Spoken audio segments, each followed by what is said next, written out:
दोस्तों, आप सभी को मेरा नमस्कार। दोस्तों, जैसा कि आप सभी लोग जानते हैं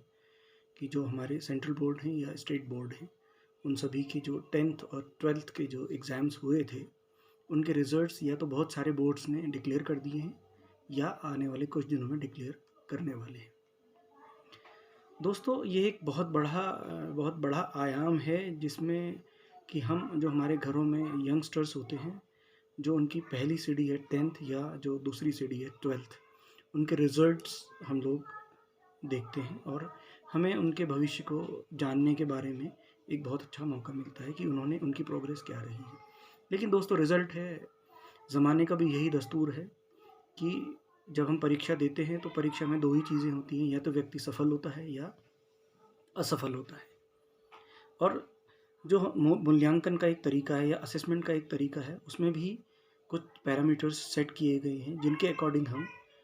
उन जो कैंडिडेट्स हैं या स्टूडेंट्स हैं उनको हम सफल की श्रेणी में या फिर असफलता की श्रेणी में रखते हैं। लेकिन मेरा मानना है दोस्तों, बहुत सारे एग्जाम्पल हमारे आसपास में ऐसे हैं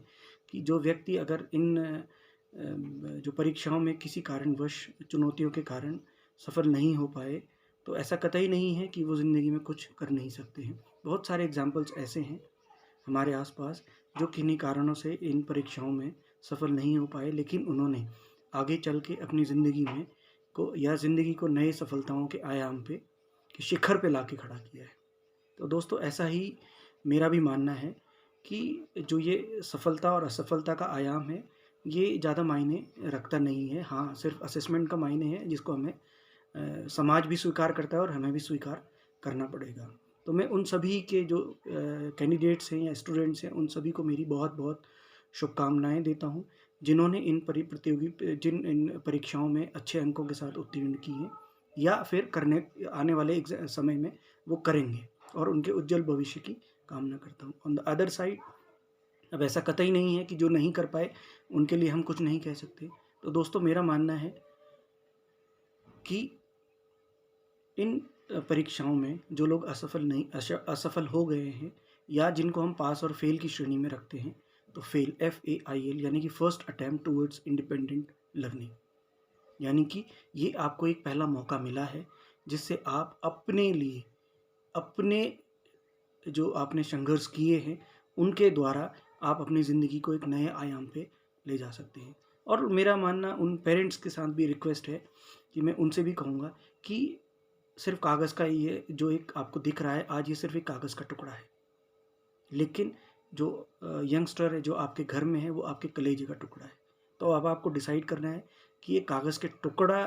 टुकड़े की ज़्यादा अहमियत है या आपके कलेजे के टुकड़े की ज़्यादा अहमियत है। क्योंकि दोस्तों, कई बार देखा गया है जो इन परीक्षाओं में सफल नहीं होते हैं या किसी कारणवश रह जाते हैं, अच्छे मार्क्स नहीं लाते हैं, वो कुछ ऐसे दिशाओं की ओर चले जाते हैं जिन दिशाओं से हमारे समाज को, हमारे परिवार को, हमारे जो आसपास है उनको एक बहुत बड़ा धक्का लगता है। क्योंकि हम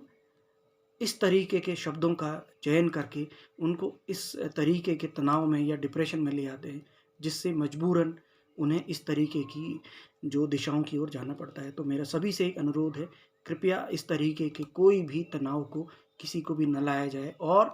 हमारे समाज में इस तरीके के बहुत सारे उदाहरण हैं, जिन उदाहरणों का इस्तेमाल करके हम उन्हें समझाएँ। और जैसे मैंने पहले भी अपने कहा, इट्स